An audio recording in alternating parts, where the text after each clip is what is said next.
Hello everyone, आप सबका स्वागत है हमारे और आपके अपने YouTube channel all in one में। तो आज जो मैं आपके लिए लेके आया हूँ ये पार्ट 2 है एमसीक्यूज़, जो कि एफएमपीएचडब्ल्यू एमएमपीएचडब्ल्यू एएनएम के जो एग्ज़ाम हुआ था प्रीवियस ईयर पूछे गए एमसीक्यूज़ हैं वो लेके आया हूँ आपके लिए। इसका पार्ट एक आ गया है जिसकी वीडियो प्ले लिस्ट में जाके देख सकते हैं। उसमें हमने 20 एमसीक्यूज़ जो पिछले पेपर में पूछे गए थे वो डिस्कस किए हैं। तो आज जो हम एमसीक्यूज़ डिस्कस करेंगे ये भी पिछले पेपर में पूछे गए हैं जो एफएमपीएचडब्ल्यू एमएमपीएचडब्ल्यू या एएनएम का एग्ज़ाम हुआ था। ये अदर एग्ज़ाम्स के लिए भी इंपॉर्टेंट हो सकते हैं एमसीक्यूज़, क्योंकि रिलेटेड ही होता है, सारा सिलेबस एक जैसा होता है।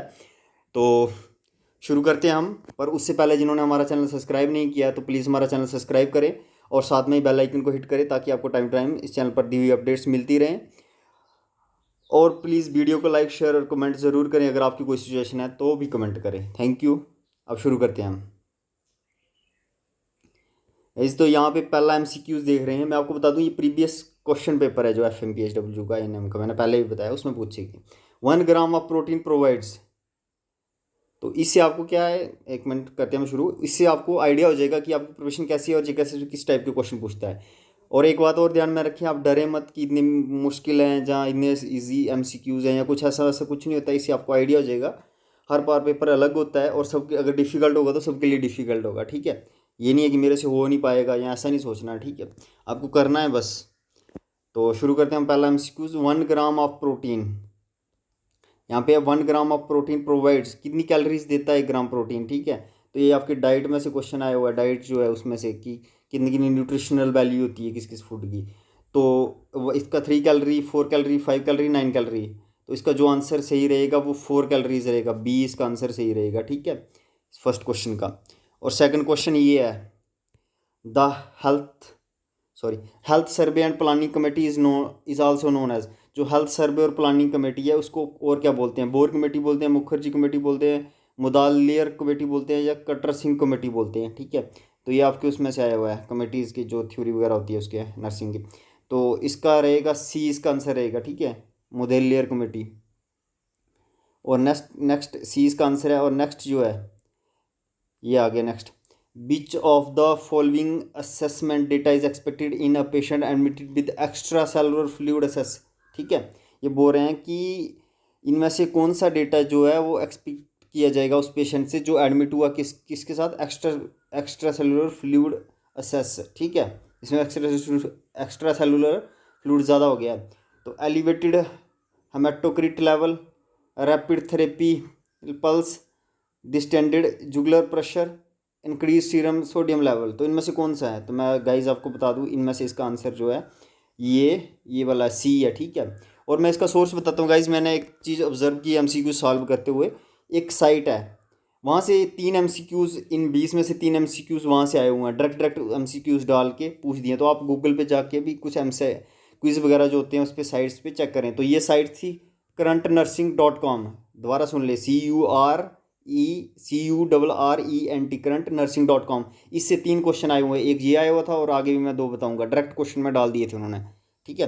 तो इसका आंसर ये सी रहेगा। इसका ये जो है डिस्टेंडेड जुगुलर प्रेशर, सी इसका आंसर रहेगा, ठीक है। अब फोर्थ एमसीक्यूज है हमारा। ये पूछा हुआ है, ये थोड़ा पुराना एमसीक्यूज है पर पूछा था उन्होंने। ऐसी टाइप का आपको और भी एमसीक्यू आ सकता है। The period of 12th 5 year plan. ये पूछ रहे हैं जो पीरियड था 12th 5 ईयर प्लान का for health sector development, health sector development के लिए गवर्नमेंट के द्वारा, गवर्नमेंट ऑफ इंडिया के द्वारा वो कौन सा था? तो गाइज 2010 to 15 ये भी नहीं था, 2011 to 16 ये भी नहीं था, 2012 to 17 ये था, और ये नहीं था, ठीक है। जो आपका 12th 5 ईयर प्लान था हेल्थ सेक्टर डेवलपमेंट के लिए गवर्नमेंट ऑफ इंडिया के द्वारा, वो कौन सा था? सी इसका आंसर रहेगा, ठीक है, सी इसका आंसर रहेगा। और ये यहाँ पे ये भी इंपॉर्टेंट क्वेश्चन है, इन्होंने पूछा हुआ है one of the type of heat stroke is. ये पूछ रहे हैं कि one of the type of heat stroke कौन सा होता है? इनमें से हीट स्ट्रोक कौन सा होता है? हीट हर्ट स्ट्रोक नहीं बनना है, हीट स्ट्रोक। एक्सर्शनल, इंटेंशनल, वर्जनल, इन्वर्जनल। तो गाइज इसका ये आंसर है exertional heat type, one type of heat stroke होता है, ठीक है। तो अब ये अगला क्वेश्चन भी काफ़ी इंटरेस्टिंग क्वेश्चन है, ठीक है। इन्होंने पूछा हुआ है 6 है, P wave in electrocardiogram represents. जो पी वेव होती है किसमें? ईसीजी में करते हैं ना, आपने पढ़ा होगा ईसीजी के बारे में। उसकी जो पी वेव वो क्या रिप्रेजेंट करती है, ठीक है। Depolarisation of right ventricle only, depolarisation of left ventricle only, depolarisation of both atria, depolarisation of both ventricles. Guys इसका आंसर है सी, ठीक है, डिपोलराइजेशन ऑफ बोथ एट्रिया, ये इसका आंसर हो जाएगा। और अब है सेवन्थ क्वेश्चन हमारा, सेवन्थ क्वेश्चन, ठीक है, ये भी उसी साइट से आया हुआ current nursing.com, ठीक है। विच ऑफ द फॉलोइंग, सीधा सीधा क्वेश्चन पूछ दिया उठा के, which of the following is an appropriate nursing action when caring a patient who has a radium implant for cancer of cervix. ये बोलते हैं कि इनमें से कौन सा जो एक्शन है, ये जो नीचे 4 एक्शन दिए हुए हैं, वो सही रहेगा किसके लिए, एक पेशेंट जो रेडियम इम्प्लांट के लिए, सर्विक्स का कैंसर है उसको, और रेडियम इम्प्लांट के लिए एडमिट हुआ है, ठीक है। तो restrict the very visitors to 10 minute stay, या फिर store urine in lead lined container, where a lead apron while giving care, avoiding IM injection to gluteal region, ठीक है। तो इनमें से कौन सा सही आंसर है, तो आपको क्या लगता है, इसका पहला सही आंसर है, ठीक है। क्या करना है, विजिटर जो उसको विजिट करेंगे, जो उसके अटेंडेंट वगैरह उसको विजिट करेंगे, उनको रिस्ट्रिक्ट करना है टू 10 मिनट स्टेज, 10 मिनट से ज़्यादा वहाँ ना रुके, क्योंकि उनको रिस्क हो सकता है, ठीक है। और which of the following is consider most important aspect of hand washing. ऐसे ये भी एक वेबसाइट से डाला था उन्होंने, तो ये सीधे क्वेश्चन भी वेबसाइट से उठा के डाल देते हैं। ये पूछ रहे हैं कि इनमें से कौन सा मोस्ट इंपॉर्टेंट एस्पेक्ट माना जाता है किसका, हैंड वॉशिंग का। हैंड वॉशिंग का मतलब सोप भी होता है, टाइम भी होता है, वाटर भी होता है, फ्रिक्शन भी होता है, पर अब इन्होंने आपको पूछा है मोस्ट इंपॉर्टेंट आपको बताना है, तो गाइज इसमें डी रहेगा, फ्रिक्शन इसका आंसर रहेगा, ठीक है, फ्रिक्शन इसका आंसर रहेगा। और अब आ गया हमारा ninth MCQ, the most common site of ectopic pregnancy in 90% of cases is. Guys अब आपको इसमें पता होना चाहिए कि एक्टोपिक प्रेगनेंसी क्या होती है, ठीक है। एक्टोपिक प्रेगनेंसी वो होती है जिसमें फीटस क्या है, ऐसे जनरली फीटस किस में डेवलप होता है, यूट्रस में डेवलप होता है ना, तो इसमें क्या होता है कि अन्य किसी रीजन में, जैसे कि ओवरी, एब्डोमेन, सर्वेक्स वगैरह, फलोपियन ट्यूब, इसमें डेवलप होना शुरू हो जाता है, इम्प्लांट होके आपका जो फीटस होता है, ठीक है। तो इसको ही बोलते हैं एक्टोपिक प्रेगनेंसी। अब ये टर्म भी सॉल्व करते हैं, MCQ को ध्यान में रखें। तो ये बोरा सर्वेक्स में होता है मोस्ट कॉमन 95 केसेज में, ओवरी में होता है, फ्लोपियन ट्यूब में होता है, या एब्डोमेन में। तो गाइज इसका आंसर रहेगा फ्लोपियन ट्यूब में। मोस्ट ऑफ एक्टोपिक प्रेगनेंसीज जो होती हैं वो किस में होती हैं, फ्लोपियन ट्यूब में, ठीक है। तो ये एक क्वेश्चन ये भी nursing.com साइट से आया, current nursing.com for a patient who has undergone corrective surgery. ये बोल रहा है एक पेशेंट है जो corrective surgery types of surgery आपने पढ़े होंगे, उसके लिए किया लेसरेशन ऑफ ब्लैडर, उसके ब्लैडर में कुछ प्रॉब्लम थी, विच इज़ अप्रोप्रिएट इंटरवेंशन। बोल रहा है कि इनमें से कौन सा सही रहेगा उसको, ठीक है। इम्प्लीमेंट टर्निंग शेड्यूल, ये इसका, ठीक है। और बी इसका आएगा raising foot end of the bed, ये तो उसमें होता है स्ट्रोक वगैरह उसमें रेज करते हैं। Providing range of motion exercises, massaging the back 3 times a day, ठीक है। इनमें से कौन सा इंटरवेंशन सबसे ज़रूरी है इसके लिए, तो गाइज ये भी वहीं से आया क्वेश्चन, इसका आंसर ए रहेगा। उसको टर्न करते रहना पड़ता है, उसके लिए एक शेड्यूल बनाना प्रॉपर, ठीक है, उस पेशेंट के लिए। ये आपको स्कीम से क्वेश्चन आया, हेल्थ स्कीम के रिलेटेड, पिछले जो हमने पार्ट वीडियो को डिस्कस किया था आप ज़रूर देखें, उसमें भी स्कीम्स के रिलेटेड काफ़ी क्वेश्चन थे। तो ये पूछ रहा था monetary incentive provided by Janani Suraksha Yojana JSY to mothers for institutional delivery in rural areas. Guys अब क्वेश्चन ध्यान से पूछे नहीं तो आप गलत करेंगे। Rural areas of low performing state, एक हाई परफॉर्मिंग स्टेट होती है, लो परफॉर्मिंग स्टेट, और इन्होंने पूछा रूरल एरिया में कितना इंसेंटिव मिलता है। तो गाइज इसमें 1200 मिलता है, 1800 मिलता है, 1400 मिलता है, 1600। तो आपको इसको ए और सी के बीच में इसका वो होगा, डाउट होगा आपको, ठीक है। तो इसका आंसर जो है सी है, मैं आपको बता दूं 1400 मिलता है, ठीक है, इंसेंटिव, जो रूरल एरिया में डिलीवरी होती है, लो परफॉर्मिंग स्टेट, हमारी J&K भी लो परफॉर्मिंग स्टेट्स में आती है, ठीक है। तो ये इसका सी रहेगा आंसर। आपको स्कीम्स का भी नॉलेज होना चाहिए, और भी स्कीम है जैसे JSSK, NHM वगैरह, और जो मिशन वगैरह है। A midwife should observe in normal umbilical cord का पता होगा आपको। ये बोल रहा है कि मतलब एक मिडवाइफ ऑब्जर्व करती है कि उसकी डिलीवरी के टाइम मतलब नॉर्मल अम्बिलिकल कॉर्ड है, ठीक है, नॉर्मल अम्बिलिकल कॉर्ड है, तो क्या ऑब्जर्व करेगी वो नॉर्मल अम्बिलिकल कॉर्ड में। इन्होंने फर्स्ट दिया हुआ 1 अम्बिलिकल आर्टरी, अम्बिलिकल कॉर्ड में मैं आपको बता दूं आर्टरी और वेन होती है, ठीक है। 1 umbilical artery and 1 umbilical when, ये भी नहीं है। 1 umbilical artery and 2 umbilical when, ये इसका राइट आंसर है, ठीक है। 2 umbilical artery and 1 umbilical when में नहीं होगा, ठीक है। 2 umbilical artery and 2 umbilical when में नहीं, ये नहीं होगा, ठीक है। इसमें कितना होगा, एक आर्टरी होगी और 2 अम्बिलिकल वेन होगी, सी, सॉरी गाइज, इसका सी आंसर रहेगा। इसमें क्या होगा, ये काफ़ी कंफ्यूजिंग है। 2 umbilical artery and 1 umbilical when रहेगी, ठीक है। 2 आर्टरी होंगी, याद रखना आपको, 2A 1B, ऐसे याद करें, ऐसे करके आप याद रख सकते हैं, इसका आंसर ये रहेगा, ठीक है। और गाइज ये काफ़ी इंटरेस्टिंग इजी क्वेश्चन है, पर ये इजी है नहीं है, मैं आपको बता दूं। इसमें मुझे भी डाउट है, आप भी कमेंट करें, अगर मैंने जो इसका आंसर फाइंड किया है वो मैं आपको बता दूंगा, पर जो आपको अगर लगता है कि ये नहीं है, दूसरा है, तो प्लीज़ आप कमेंट करें। Malnutrition is a disease, an infection, a deficiency, या फिर इन्फेस्टेशन है। तो गाइज इनमें से आप इनको आराम से, इन ये भी नहीं है, डी भी आपका आंसर नहीं है, और इन्फेक्शन में नहीं है माल न्यूट्रिशन। दो तो आप एलिमिनेशन मेथड बोलते हैं इसको। कोई भी एमसीक्यू करना, आपको पहले 2 ऑप्शन जो आपको लगता है 100% श्योर नहीं है, उनको रिमूव करना, ठीक है। उसके बाद डेफिशिएंसी या डिजीज़। तो गाइज अब डेफिशिएंसी की वजह से न्यूट्रिशन होती है, मतलब किसी चीज़ की डेफिशिएंसी होती है, पर खाली डेफिशिएंसी की वजह से न्यूट्रिशन नहीं होती है, कुछ एक्सेस हो जाए तो उसको भी माल न्यूट्रिशन बोलते हैं, ठीक है, सॉरी माल न्यूट्रिशन, ठीक है। तो डेफिशिएंसी भी कट गया हमारा, तो इसका आंसर क्या रहेगा, माल न्यूट्रिशन इज़ अ डिजीज़, ठीक है, ये आंसर रहेगा इसका। PUFA स्टैंड्स फॉर, ठीक है। PUFA स्टैंड्स किसके लिए स्टैंड होता है, पॉली अनआइडेंटिफाइड फॉलिक एसिड, ये भी नहीं है। Poly undivided fatty acid, poly unsaturated folic acid, poly unsaturated fatty acid.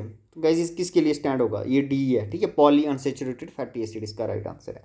A child is expected to stand alone by, ये बोल रहा है कि एक चाइल्ड बच्चा है, उसको हम क्या एक्सपेक्ट कर सकते हैं कि वो कब खड़ा हो जाएगा, अपने दम पर खड़ा हो जाएगा। मतलब ये नहीं है कि अब जॉब जूब लेके वो वाला खड़ा नहीं, मतलब जब बच्चा जन्म लेता हो उसके बाद मतलब कब वो अपने दम पे खड़ा होना शुरू हो जाएगा, चलना शुरू हो जाएगा पाँव पे। तो इसका नॉर्मल इन 18 मंथ्स में नहीं है गाइज, 20 मंथ्स में नहीं है, इन दोनों में से कौन सा हो सकता है। तो गाइज इन दोनों में से कौन सा रहेगा, सी रहेगा हमारा 12 मंथ्स, ठीक है। कहीं कहीं पे 10 भी दिया हुआ है, पर मुझे लगता है मोस्ट अप्रोप्रिएट 12 मंथ्स है इसमें, इसका भी आप कंफर्म कर लें। Which of the following is an osmotic agent, ठीक है। ऑस्मोसिस देखा होगा आपने, वो जो मूवमेंट ऑफ फ्लूइड होती है, हो रहा है, इनमें से कौन सा ऑस्मोटिक एजेंट है, ठीक है। टिमोलोल, एसिटाजोलामाइड, एसिटाजोलामाइड, पिलोकार्पाइन, जमैनिटोल, इनमें से कौन सा ऑस्मेटिक एजेंट है। गाइज मैनिटॉल, मैनिटॉल उनको भी देते हैं जिनको कोई वो हार्ट आया हो, दूरा दूरा हार्ट अटैक का, या क्लॉट क्लूट बन गया, उसके लिए मैनिटॉल देते हैं, ऑस्मेटिक एजेंट है, ठीक है। तो 17 क्वेश्चन हमारा रहेगा, polyhydramnios is defined as a state where liquor amnii is more than, ये बोल रहा है कि पॉलीहाइड्रामिनियोज एक कंडीशन है, उसको डिफाइन करती है एज ए स्टेट जब ल्यूकर अमीनी इज मोर देन, जो ल्यूकर अमीनी है वो किससे ज़्यादा हो जाता है, 1000 ml, 2000 ml, 15,000 ml, या फिर 25,000 ml। तो इनमें से कौन सा राइट आंसर है गाइज, इसका सी राइट आंसर है। 2000 ml से जब वो हो जाता है, ज़्यादा हो जाता है ल्यूकर अमनी, तो उसको हम क्या बोलते हैं, पॉलीहाइड्रामिनियोज। और 18th क्वेश्चन हमारा अब, ठीक है। तो गाइज आप ना इन क्वेश्चन को अगर आपको डिफ़िकल्ट लगते हैं तो डरें मत, क्योंकि मुझे लगता नहीं है डिफ़िकल्ट है, 50-50 है, कुछ ईजी है कुछ डिफ़िकल्ट है। तो क्योंकि जो एग्ज़ाम में पूछा जाता है, अगर पेपर मुश्किल है तो सारों के लिए मुश्किल होगा, ठीक है। कुछ बंदे डर जाते हैं, उसी वजह से काफ़ी कुछ गलत कराते हैं। तो आपको डरना नहीं है, एग्ज़ाम में जो ना अपने आप को कॉन्स्टेंट रख सकता है ना, पढ़ा तो सारों ने होता है, पर जो अपनी माइंड को स्टेट ऑफ माइंड जो कांस्टेंट रख सकता है, मतलब डरता नहीं है, प्रेशर में नहीं जाता है, तो वही कुछ कर पाता है एग्जाम में, ठीक है। उसको कुछ नहीं भी आता होगा फिर भी वो काफ़ी क्वेश्चन ठीक कराता है, क्योंकि उसका माइंड पूरा वर्क करता है। तो 18th क्वेश्चन है हमारा, method use to calculate the percentage of burns is, ठीक है। मेथड यूज कैलकुलेट होता है, ये भी काफ़ी इंपॉर्टेंट क्वेश्चन है।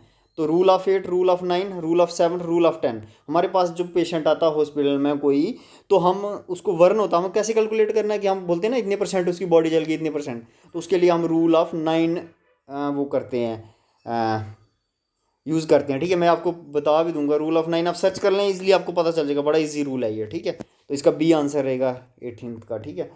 और 90th अब बूपिंग कफ इज कास्ड बाय, ये हमें पूछ रहे हैं कि बूपिंग कफ है जो हमें बूपिंग कफ, ठीक है, बूपिंग कफ पता है ना आपको क्या होती है, is caused by varicella zoster, enterovirus, paramyxovirus, तो अब आपको आइडिया हो जाएगा कि खांसी वायरस से नहीं होती है, ठीक है। इससे वायरस यहाँ तो ये तो कट जाएगा। वेरिसिला जोस्टे, वेरिसिला मैं बता दूँ आपको शायद से प्रोटोजोआ है। तो बोर्डेटिला, बोटिला पर्टूसिस, तो ये क्या है, बूपिंग कफ, सॉरी बूफिंग कफ इसी से होती है, ठीक है। जो डी इसका आंसर रहेगा। अब हमारा लास्ट और फाइनल जो MCQs है, ठीक है, 20। Protein, carbohydrates and fats are micronutrients, micronutrients, endonutrients, एक्सोन्यूट्रेंट्स।